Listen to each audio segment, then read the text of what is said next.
அம்மா தர்மம் போடுங்கம்மா, ஐயா அம்மா பசிக்குதுமா சோறு போடுங்கம்மா அப்படின்னு மனோஜ் கெஞ்சுறதுக்கான ப்ரெடிக்ஷனை தான் இந்த எபிசோடில் பார்க்க போகிறோம். வாங்க ஃப்ரெண்ட்ஸ் வீடியோக்குள்ளே போகலாம். போகிறதுக்கு முன்னாடி உங்கள் பொண்ணு கையில் ஒரு லைக் போட்டு லைக் பண்ணி சப்ஸ்கிரைப் பண்ணிடுங்க ஃப்ரெண்ட்ஸ். உறவுகள் எல்லாம் விரட்டி விட்டுட்டு நீ மட்டும் உள்ளுக்கு உட்காந்து என்னடி பண்ண போகிற குந்தாணி அப்படின்னு யாரெல்லாம் விஜயாவை கழுவி ஊற்றணுமா கமெண்ட்ஸில் சொல்லிங்க ஃப்ரெண்ட்ஸ். ஆனால் ஆமாங்க என்னென்ன பண்ணுச்சுங்க. இப்போ ஒருத்தர் இல்லை அவங்க ஃப்ரெண்டை கூட்டிகிட்டு அண்ணாமலை போயிட்டாரு. இப்போ யாருமே இல்லாமல் இருக்குது. அப்படியே நேராக இங்கே பார்வதிட்டு தாங்க போகுது. சும்மா சும்மா எல்லாரையும் கையில் வச்சுக்க நினைக்கிது இந்த விஜயா. பார்வதிட்டு போய் எல்லாரும் போயிட்டாங்க, என்ன பண்ணுறதுனே தெரியல, எல்லாம் அந்த பூக்காரி தான், இது போனதுக்கும் கூட பூக்காரி தான் அப்படின்னு மீனாவத்தம் பேசுகிறாங்க. உன்னையெல்லாம் திருத்தவே முடியாது விஜயா அப்படிங்கிறது பார்வதி. கரெக்டாக சிந்தாமணி என்ன பண்ணுது, ரோஹிணி சிந்தாமணி மாஸ்டர் பிளான் போடுறாங்க. இந்த விஜயாவுக்கு ஏதாவது பண்ணணும். எப்படி பேசிட்டு போகிறாங்க அந்த மீனாவையும் பண்ணணும், இந்த விஜயாவையும் பண்ணணும். திட்டம் பயங்கரமாக திட்டுறாங்க.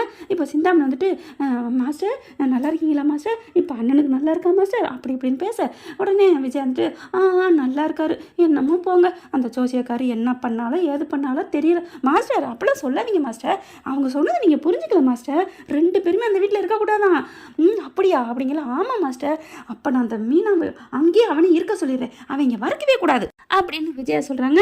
பார்த்துக்கோங்க மாஸ்டர். உடனே ஃபோன் ஒரு அடிக்குது. நான் வந்துட்டேன் மாஸ்டர், நான் வர்றேன் நான் போகிறேன் அப்படின்னு போயிடுதுங்க. போனதுக்கப்புறம் இங்கே என்ன பண்ணுறாங்க, அப்போ முத்து இங்கே வரக்கூடாது, வர வேணும்னு சொல்லிடுவோம் அப்படின்னு ஃபோனை போட்டுட்டு முத்துக்கிட்டே இனிமேல் இங்கே வராதுடா அப்படின்னு சொல்லிடுது. ஏன் எதுக்கு நான் ஏன் வராமல் இருக்கணும், எங்கள் அப்பா பார்க்காமலாம் என்னால் இருக்க முடியாது அப்படிங்கிறாங்க. அதெல்லாம் வேணாம், நீங்கள் 2 பேருமே இங்கே வரக்கூடாதான், நீங்கள் 2 பேரும் வந்தால் இங்கே வீட்டுக்கே நல்லது இல்லையா அப்படிங்குது. வீடே இங்கே ஆள் இல்லாமல் இருக்குது, டீ ஆத்துறது மாதிரி நீ உட்காந்துட்டு இருக்க ஆள் இல்லாத கடைக்கு. இப்போ பார்த்தா அவன் வரக்கூடாதுங்குது. அதையும் பார்த்துக்கலாம் அப்படின்னு முத்து உங்கள் பேச்செல்லாம் கேட்குறாளா என்ன. அடுத்து இங்கே என்ன பண்ணுறாங்க, சிந்தாமணி போகிற போக்கில் வாசலில் அப்படியே அதை ஊற்றி விட்டு போயிடுறாங்க. விஜயா நான் கிளம்புறேன் அப்படின்ட்டு வெளியில் வர டமால்னு வலிக்கி விட்டு விழுகுதுங்க. ஐயோ அம்மான்னு கத்திக்கிட்டு அலறாங்க. என்னாச்சு விஜயா அப்படின்னு சொல்ல, என்னன்னு தெரியலையே அம்மா வலிக்குதே அப்படிங்கல ஆட்டோ பிடிச்சிட்டு ஆஸ்பத்திரிக்கு போயிடுறாங்க. அங்கே பார்த்தா 2-3 மயங்களுக்குமே ஃபோன் அடிக்குது, யாருமே வரலங்க. நம்ம தலைவர் முத்து தாங்க, மீனாவும் முத்து ஓடுறாங்க. என்னாச்சு ஆண்டி என்னாச்சு பார்வதி ஆண்டி அப்படின்ட்டு ஓடுறாங்க. இல்லைப்பா என்னன்னு தெரியல, வாசலில் வலிக்கி விழுந்துட்டா அப்படிங்கிறாங்க. எப்படி என்னண்டு அப்படிங்கிறாங்க. தெரியலையே பாரு, கை கால்லாம் அடிபட்டுருச்சுங்க. இல்லை கரெக்டாக கை கால்லாம் கட்டு போட்டுறாங்க. பார்க்குறாங்க. எங்கே மனோஜுக்கு சொல்லியாச்சா, எல்லாருக்கும் சொல்லிட்டேப்பா, நீ மட்டும்தான் ஏன் வந்திருக்க, யார் வேணான்னு நினைக்கிறாளோ, ஆனால் அவங்க யாரும் வேணுங்கிறவங்க வரல, வேணான்னு நினைக்கிற நீ வந்திருக்கிய அப்படிங்கிறாங்க. அப்படியே பார்க்குது பார்வதி, அவனுக்கு என் பிள்ளைக்கு ஏதாவது வேலை இருந்திருக்கும், நீ இன்னமும் திருந்த மாட்டே விஜயா அப்படிங்கிறாங்க. இங்கே என்ன பண்ணுறாங்க, அத்தை ஒன்றும் இல்லையே, அதெல்லாம் ஒன்றும் இல்லை அப்படின்னு சொல்லுது. இது இன்னும் அடிபட்டும் விஜயா திருந்தாதுங்க. பார்த்தா பில்லை கட்டுறதும் காசை கட்டுறதும் அப்படி தான் பார்க்குறாங்க. யாரும் வரல, நீ என் மனோஜுக்கு அடிச்சுத்தான் நான் பேசுகிறேன் அப்படின்னு நீங்கள் அடிக்கிறாங்க. மனோஜ் அப்படிங்கிற அப்படியே நல்லா மட்டையாக கிடைக்கிறேன் குடிச்சு விட்டு, அம்மா என்னம்மா வர்றேம்மா வையுமா, அட பாவி உன்னை நான் தூக்கி பாசமாக வளர்த்தனே அப்படின்ட்டு ரவிக்கு கால் பண்ணேன். அம்மா நான் ஒரு முக்கியமான கிளைண்ட்டில் இருக்கேம்மா, மீட்டிங்கில் இருக்கேம்மா, வைமா ஃபோனை. அட்டா பாவிங்களா. அதுக்கப்புறம் அண்ணாமலை பார்த்தா அண்ணாமலைக்கு ஒன்றும் சொல்ல முடியாது, வரவும் முடியாது. இரு விஜயா நான் வர்றேன், வேணாங்க நீங்கள் இருங்க நாங்கள் வந்துடுறோம். அப்போ யார் இருக்கா, யாருமே இல்லைங்கிற. யாரும் இல்லாமல் இல்லை பார்வதி இருக்கா அப்படிங்கிறாங்க. பார்வதி வச்சுட்டு எப்படி வருவேன், அவள் தானே கூப்பிட்டு வந்தா அப்படிங்கல. அண்ணே அப்படின்னு ஃபோனை புட்டிங்கிக்கிட்டு, அதெல்லாம் நம்ம பிள்ளைங்க இருக்காங்க, முத்து மீனா இங்கே தான் இருக்காங்க, அப்போ யாருமே இல்லைன்னு சொன்னா. ஐயோ அண்ணே என்ன நினச்சிட்டு இருக்கீங்க, அவளுக்கு எப்போ முத்துவும் மீனாவும் கண்ணுக்கு தெரிஞ்சிருக்கிறாங்க, ஓடோடி வந்திருக்காங்க. இப்போ இவங்க 2 பேருக்கு மட்டும் வேலை இல்லையா, ஆமாம் அவங்களாம் பெரிய பிஸ்னஸில் இருக்குதுங்க, இது 2 சும்மா அல்ப வேலை. இங்கே பார் மரியாதையாக பேசு விஜயா, நான் எனக்கு கோவம் வந்துடும். இந்த தங்க கட்டிங்க 2 பேர் உனக்கு கிடச்சிருக்க வரோம் பார்த்துக்கிட்டில, இப்போவே கண் கொண்டு யார் உனக்காக காப்பாற்றுறா, இப்போ யார் வந்து நிற்கிறா, யார் ஓடி பார்க்குறா, எப்படி துடிக்குது 2, உனக்கு இறக்கவே இல்லையா, உன் மனசை வந்து குழி தோண்டி புதைச்சி வச்சுட்டியா அப்படின்னு பார்வதி கத்துறாங்க. அப்படியே விஜய் இன்னைக்கு தாங்க அமைதியாக இருக்குது. இப்போ கூட அவங்க என்ன பண்ணுறாங்கன்னு கேட்குறேன், வேலை இல்லைன்னு இருக்கிறேன். அவங்க உன்னை ஒன்றும் சொல்லலை முத்து. அப்போ உடனே முத்து என்ன பண்ணாரு, ஆண்டி விடுங்க ஆண்டி அப்படிங்கிறாங்க. இதுதான் நீ நல்ல மனசு முத்து, இன்னமும் அம்மா நினைக்கிறப்பாரு அப்படின்னு சொல்லிட்டு அதுக்கப்புறம் எல்லா வேலையும் முடிச்சுட்டு டிஸ்சார்ஜ் பண்ணி வீட்டுக்கும் போயிடுறாங்க. போனதுக்கப்புறம் இங்கே பார்த்தா எப்படி அனுப்பிச்சு என்ன நினச்சின்னு முத்து போயிட்டு அங்கெல்லாம் செக் பண்ணுறாங்க. எண்ணெய் ஊற்றி கிடக்கு, எப்படி ஆண்டிங்க வந்துச்சு தெரியலையே, யார் வந்தா, சிந்தாமணி தான் வந்தாளா அப்படின்னு நேராக போயிட்டு சிந்தாமணியை விளாசி தள்ளுறாங்க. என்ன எங்கள் அம்மா கிட்ட நைஸாக வந்து நடிச்சுக்கிட்டு எங்கள் அம்மாவை போட்டு பார்க்குறியா, நானும் ஒன்றும் பண்ணல, நான் என்ன பண்ணேன், பார்வதியாக தான் பண்ணியிருப்பா அப்படின்னு நடிக்குது. உன்னை நான் சும்மா விட மாட்டேன்டி அப்படின்னு சொல்லிட்டு போலீஸுக்கு ஃபோனை பண்ணுறாங்க. அங்கே கொட்டி கொண்டு வச்சு நொங்குறாங்க. நான் ஒன்றுமே பண்ணலன்னு சொல்லிட்டு வெளியில் வந்துடுது. வெளியில் வந்ததுக்கப்புறம் சும்மா விடுமா என்ன, விஜயா பார்க்க போகுதுங்க. போயிட்டு என்ன உமா என்ன நினச்சிட்டு இருக்கான், நான் ஏதோ பண்ணேன்னு என்னை உள்ளே தள்ளிட்டான் தெரியுமா, ஐயோ சிந்தாமணி அவனுக்கு எதுவும் ஒன்றும் புரியாது, அவன்லாம் என்ன சொல்கிறது, என்ன மனுஷன், அவன்லாம் படிச்சிருந்தவள தெரியும் அப்படி இப்படின்னு கத்திட்டு இருக்கு. இனிமேலாம் நான் அதை சும்மா விட மாட்டேன், நாளைக்கு நான் யாருன்னு காட்டுறேன், சிந்தாமணி சிந்தாமணி அடிப்பே போ சி விடு அப்படின்னு சொல்லிட்டு போயிருதுங்க. போனதுக்கப்புறம் அந்த ஃபைனான்சியரை கூட்டிகிட்டு வருது. வந்து ஆளுங்களை கூட்டுறாங்க போலீஸோட, எல்லாம் காலி பண்ணுங்க அப்படிங்கிறாங்க. அங்கே யார் இருக்கிறா, எல்லாமே அவன் அங்கிட்டு போயிட்டானே. விஜயாவுக்கு துடிச்சு போகுது. என்ன என்ன முத்து மீனா ஒரு ரூம்குள்ளே இருக்காங்க. என்ன என்ன அப்படிங்கல அண்ணாமலை ஃப்ரெண்டு பார்க்குற போகிறேன்ட்டு மேலே போயிட்டாரு. ஃப்ரெண்டோட சேர்ந்து பேசிகிட்டு இருக்காங்க. என்னங்க என்னங்கன்னு கத்துறாங்க. ஆனால் அண்ணாமலைக்கு எங்கள் காதில் விழுகலை.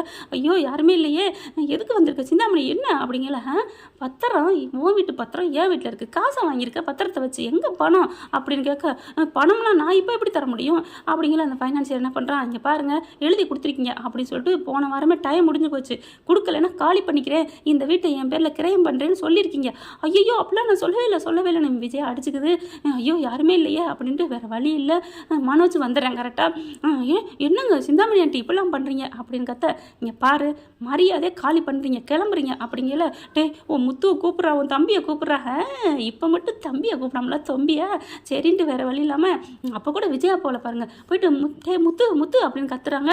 முத்து மீனா அவங்க மெய் மறந்து ரசிச்சுக்கிட்டு இருக்காங்களா, அதில் காதில் விழுகலை. அதுக்கப்புறம் விஜயாவே போயிட்டு டே முத்து அப்படின்னு கத்த, அம்மா குரல் அது வேணும் ஏங்குது அந்த முத்துக்கு. அம்மா குரல் மட்டும் டான்னு கேட்குது. பட்டார்னு வந்து கதவை திறக்கிறாங்க. என்னடா பண்ணிட்டு இருக்கீங்க, எவ்வளோ காட்டு கத்துறான், கழுத மாதிரி கத்திட்டு இருக்கான். டே மனோஜ் ஓடியாளி கழுத தான் கத்துதுன்னு நினச்சேன்டான்னு ஹாலை பார்க்குறாங்க. என்னாச்சு அப்படின்னு வராங்க. நடந்தது பூரா சொல்ல, சிந்தாமணி என்ன வேட்டை ஆரம்பிச்சிட்ட போல இருக்கு, என்கிட்ட அது நடக்காதுமா அப்படிங்கிறாங்க. ஏன் நடக்காது, அதெல்லாம் முடியாது, பார் பத்திரத்தை என்கிட்ட கொடுத்துருக்காங்க, இதோட நகல் ஒரிஜினல் என்கிட்ட இருக்கு அப்படின்னு சிந்தாமணி சொல்ல, என்ன நடக்குதுங்களா, அவங்க அப்பா கூப்பிட்றாங்க. அப்பா வந்துடுறாரு. என் கையெழுத்துல நீங்கள் எப்படி வாங்க முடியும், அதெல்லாம் வாங்கியாச்சுருந்தா அவங்க மயன் தான் போட்டு கொடுத்துருக்கான், போட்டு சாத்துன்னு சாத்துறாங்க. அதுக்கப்புறம் போலீஸு வக்கீல் எல்லாம் வந்துடுறாங்களே, வேறு வழியே இல்லை, எல்லாம் காலி பண்ணுறாங்க. உன்னால் பாருடி நடுத்தருக்கு வந்துட்டோம் அப்படிங்கிறாங்க. இங்கே ரவி இங்கே வரலங்க. மனோஜ் என்ன பண்ணுறான், அம்மா என்னம்மா பண்ணுறது, ஷோரூம்லேருந்து ஆளுங்க கூப்பிட்றாங்க, அம்மா நான் ஷோரூம் போகிறேன் அப்படின்னு சொல்லிட்டு அவங்க ஓடிடுறான். இப்போ விஜயா வந்து அப்படியே நிற்கிது. முத்து பார்க்குறாங்க, மீனா முத்து, அப்பா அம்மா வராது நம்ம போவோம்ப்பா அப்படிங்கல. விஜயா என்ன பண்ணுது, வரியா வரலையா, நான் வரமாட்டேன், அப்பா வரமாட்டேன்னா நீங்கள் கடை எனக்கு ஒன்றும் பிரச்சனை இல்லை அப்படின்னு சொல்லி போட்டுட்டு இவர் அண்ணாமலை கொஞ்சம் கூட கருணை தயவுதாச்சுனே பார்க்கல, கிளம்பி அங்கேருந்து போயிடுறாங்க. இங்கே பார்த்தீங்கன்னா இவர் காசு வாங்கினதில் இந்த ஷோரூமையும் எழுதி வாங்கிடுறாங்க. மனோஜை வந்து நீங்கள் வரக்கூடாது, யார் நீ அப்படின்னு வேறு ஓனர் உட்காந்துருக்காங்க. யோ இது என்னோடது, என்ன உன்னோடது, கையெழுத்து போட்டு எனக்கு எழுதி கொடுத்துட்ட பார் அப்படின்னு சொல்லி காமிக்கிறாங்க. ஐயோ கடையும் போச்சா வீடும் போச்சான்னு அழுகுறான். அதுக்கப்புறம் விஜயாட்ட ஓடி வரான். அந்த பிள்ளை அங்கனே அங்கே வாசல்ல உட்காந்துருக்கு. எந்த பூக்கடையை எடுத்தாங்களோ அந்த பூக்கடையில் அப்படியே யாருமே இல்லாத நிராயுத பாணியா விஜய் அப்படியே உட்காந்துருக்கு. ஏன்னா மீனா வீட்டுக்கு போக அவங்களுக்கு வெக்கம் தடுக்குது. உனக்கு என்ன வேமா சோசு எதுவுமே நீ இல்லை. அடுத்து பார்த்தா மனோஜும் வந்துடுறாரா. அம்மா அப்படின்னு அழுகு. என்னடா ஆச்சு, உன்னால் நான் கேட்டேன் என்னால் நீ கொட்ட அப்படின்னு சொல்லிட்டு பாட்டு இவங்களுக்கு தான் பொருந்தும். அப்படி இல்லையா, உன்னை சொல்லி குற்றமில்லை என்னை சொல்லி குற்றமில்லை காலம் செஞ்ச கோலம் அப்படின்னு இந்த ரெண்டு பாட்டில் எது பொருத்தம்னு கமெண்ட்ஸில் சொல்லுங்கள் ஃப்ரெண்ட்ஸ். மனோஜ் கிட்ட என்னடான்னு கேட்குது. எல்லாத்தையும் சொல்கிறான். அடி பாவி சிந்தாமணி பாவி இப்படி பண்ணிட்டாலே வாடா நம்ம போலீஸுக்கு போவோம். போலீஸுக்கெல்லாம் போக முடியாதுமா, நம்ம தான் எல்லாம் டுபாக்கூருக்கு எழுத்து போட்டிருக்கோம், அதுக்கே 7 வருஷம் என்ன போட்டுருவாங்கம்மா, என்னடா பண்ணுறது, உன் பேச்சை கேட்டு தான் மட்டும் பண்ணேன், நான் ஒன்றால் தாண்டா பண்ணேன், உனக்காக தாண்டா பண்ணேன், உன்னை நான் தூக்கி வச்சதுக்கு அந்த முத்துவை கொஞ்சமாவது நான் அவன்கிட்ட ஒரு பாச பார்வை பார்த்தனால என்னை எப்படி தாங்கியிருப்பேன். இப்போ கூட நான் முடியாமல் கிடக்குறதுக்கு அவன் தாண்டா பார்த்துக்கிட்டான், மற்ற எல்லாமே வேஸ்ட்டாக போச்சே அப்படின்னு அழுக. இப்போ ஒன்றும் இல்லைம்மா, நம்ம இப்போ என்னம்மா பண்ணுறது, மீனா வீட்டுக்கு அப்படிங்கிற. மீனா வீட்டுக்கா, அதெல்லாம் நான் மாட்டேன், நானும் நம்ம மாட்டேன், அப்போ எனக்கு பசிக்குமே என்ன பண்ணுறது ஒன்றும் புரியலையே அப்படின்னு வாசலில் உட்காந்துட்டு இருக்காங்க. அப்படியே எவ்வளோ நேரம் இருக்குது, இல்லைடா நான் ஒரு நாள் டைம் கொடுத்துட்டு போயிருக்கா, இல்லை நான் இங்கே தான் படுத்திருப்பேன், நாளைக்கு தானே வரேன் போயிருக்காங்க அப்படின்னு அங்கனே படுத்துருக்குதுங்க. கொசு கடி தாங்க முடியல 2 பேருக்கும். அப்படியே அம்மா என்னம்மா பண்ணுறது, வாமா நம்ம ஸ்ருதி ஹோட்டலுக்காவது போவோமா. டே அவள் பணக்கார திமிரு பிடிச்சவடா, அவகிட்டலாம் போக முடியாது, நம்மளை போனால் விரட்டி விட்டுருவா. இல்லைம்மா எதுக்கும் ஃபோன் அடிச்சு கேளுமா அப்படிங்கிற. ஃபோன் அடிக்கிறாங்க. ஸ்ருதி எடுக்கவே இல்லை. 10 ஃபோனுக்கு அப்புறம் என்ன நொய்யின்னு ஃபோன் அடிச்சிட்டு வேலை பார்த்துட்டு இருக்கல என்ன அப்படின்னு கேட்க, என்ன ஸ்ருதி கண்ணு இப்படிலாம் பேசுகிற, ஏன் கண்ணு அப்படிங்கல. இந்த பாருங்கள் கண்ணுக்குன்னெலாம் கொஞ்சம் வேணாம், என்ன விஷயம் பட்டு சட்டுன்னு சொல்லிட்டு விடுங்க அப்படிங்கல. இந்த மாதிரி ஆயிடுச்சுமா. ஓ சூப்பர் நல்லது, சிந்தாமணிக்கு நான் வாழ்த்து சொல்லிடுங்க. என்ன ஸ்ருதி இப்படிலாம் பேசுகிறேன், ஆமாம் இதை விட என்ன சொல்லணும் அப்படிங்கல. ஃபோனை வைக்க போது, அம்மா ஏன்மா ஃபோனை வைக்கிறேன்னு மறைச்சிக்கிட்டு பேசுகிறேன். அந்த ஃபோனை வச்சுக்கிட்டு, பின்னடா இவ இப்படி பேசுகிறா, இவகிட்டலாம் போனால் சேர்த்துக்குவாம்ப, இந்த மாதிரி நடத்தினவள அப்படியா பண்ணிட்டா என்ன ஆண்டி அப்படின்னு அவள் கேட்டிருக்கணும். ஆனால் வாழ்த்து சொல்லணும்னு சொல்கிறா. இவகிட்ட வீட்டெல்லாம் போனால் விரட்டி விட்ருவாடா. இல்லைம்மா அதெல்லாம் விரட்ட மாட்டா. டேய் விரட்டுவாடா. இல்லை வாமா அப்படின்னு கூப்பிட்டு போக நினைக்கல. கண்டிப்பாக வாசலில் விரட்டு வகையில் வந்து நிற்கிறாங்க. ஸ்ருதிக்கிட்ட போயிட்டு ரவி வெளியூருக்கு போயிட்டாரு அப்படிங்கிறாங்க. எங்கே வந்தீங்க? இங்கே வந்தீங்களா? இங்கே தங்கவா? ஐயோ இங்கே ஆட்கள்லாம் கரெக்டாக இருக்குது, இங்கெல்லாம் தங்க முடியாது, நீங்கள் எங்கேயாவது போய்க்கோங்க, மீனா ஆண்டி வீட்டுக்கு போய்க்கோங்க, மீனா அக்கா வீட்டுக்கு போங்க அப்படிங்கிறாங்க. அவள் வீட்டுக்கு நான் எப்படிமா போவேன்? அப்போ இங்கே மட்டும் எப்படி வந்தீங்க? என்ன உங்களுக்கு ஈகோ தடுக்குதா? இல்லை சொகுசாக இங்கே வந்து படுக்கலான்னு வந்தீங்களா? இது நான் கஷ்டப்பட்டு உழைச்சது, என்ன நினச்சிட்டு இருக்கீங்க? தள்ளுங்க ஆளுங்க வந்துட்டு இருக்காங்க அப்படின்னு ஸ்ருதி சொல்ல, பாத்தியாடா நான் சொன்னேன் கேட்டியா அப்படின்னு கழுத்தை பிடிச்சி தள்ளுறாங்க. தள்ளாத குறையா நினச்சி பார்த்துட்டு வந்துடுறாங்க. அதுக்கப்புறம் இப்போ என்னடா பண்ணுறது, பசிக்குதேடா, யார் வீட்டுக்குடா போகிறது அப்படிங்கல. அங்கே நிறைய பேர் கோயில் வருது, கோயில்கிட்ட நிற்கிறாங்க, தர்மம் எடுக்கிறாங்க. அப்படியே மனோஜும் விஜயம் பார்க்க பசிக்குதுடா என்னடா அப்படிங்கல. இங்கே திருவோட எடுத்து இருந்தாங்க வச்சுக்கோங்க, இதுதான் உங்களுக்கு என்னென்ன நம்ம பண்ணுமோ அதுதான் நம்மளை சுற்றி வரும், எண்ணம் போல் வாழ்க்கை அப்படின்னு சொல்லுவாங்க. அவங்க என்ன பிரார்த்தம் தான், எதையுமே நல்லதாக நினைக்கணும், நல்லதாக பழகணும். நம்ம நல்லது நினச்சா நம்மளை சுற்றி நல்லது நடக்கும், கெட்டதாக நினச்சோம்னா அது கெட்டதே நமக்கு வரும் அப்படின்னு ஒரு சித்தர் சொல்லிட்டு திருவோட கையில் கொடுத்துட்டு போகிறாங்க. என்னடா அது அப்படிங்கல. என்னடா அப்படிங்கல. ஆமாடா, ஐயோ இதை கொடுத்துட்டாரு, தூக்கி போடுமா. அம்மா தூக்கி போட்டாதம்மா. ஏன்டா இதுவும் போயிட்டா, இது வாங்க கூட காசு இல்லைம்மா, எல்லாம் போச்சு, அதனால இதை வாங்கிட்டு இருந்தா அங்கே சோறு போடுறாங்க, வாங்குவோம். டே இது சோறு வாங்குற பாத்திரம் இல்லைடா, காசு வாங்குற பாத்திரம்டா, வாமா அப்படின்னு சொல்லிட்டு ஒரு திண்டு மாதிரி இருக்குது, அதில் வச்சு பார்த்துக்கிட்டே இருக்காங்க. டே மனோஜ் நம்ம நிலைமையை பார்த்தியாடா, இப்படி கோவில் வாசலில் தெருவுலேருந்து தர்மம் எடுக்கிற அளவுக்கு ஆக்கிவிட்டாங்களேடா அந்த படுவாவி அப்படின்னு சொல்ல. அந்த படுவாவிலாம் ஆக்கலம்மா, உன்னோட பேராசை, அடுத்தவங்களுக்கு எப்போவுமே அடக்கி இருக்கணும், அடுத்தவங்கள நம்ம ஆளணும், அதில் ஏழைங்களை பூரா வச்சு செய்யணும், ஏறி மேயணும் அப்படின்னு நினைக்கிறப்பாரு. அந்த எண்ணம் தான் நீ இப்படி இருக்கிற. முத்துவோட நல்ல மனசுக்கு நல்லா தான் இருக்க, எல்லாம் நல்லா தான் இருக்காங்க. இப்போ மனோஜ் மிச்சியாவும் திருவோட வச்சுட்டு அம்மா தாயே பசிக்குதே அப்படிங்கிறாரு மனோஜ். டே என்னடா அம்மா, எனக்கெல்லாம் சோறு இல்லாமல் இருக்க முடியாதுமா அப்படின்ட்டு வேகமாக சோறு போடுற இடத்துல நிற்கிறாரு. விஜயா மட்டும் அப்படியே பார்த்துக்கிட்டு இருக்கு.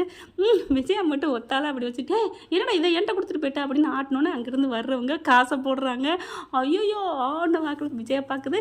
விஜயாவும் மனோஜும் நடுத்தருக்கு வந்தது யாருக்கெல்லாம் சந்தோஷமா இருக்குது கமெண்ட்ஸில் சொல்லிடுங்க ஃப்ரெண்ட்ஸ். தேங்க்யூ.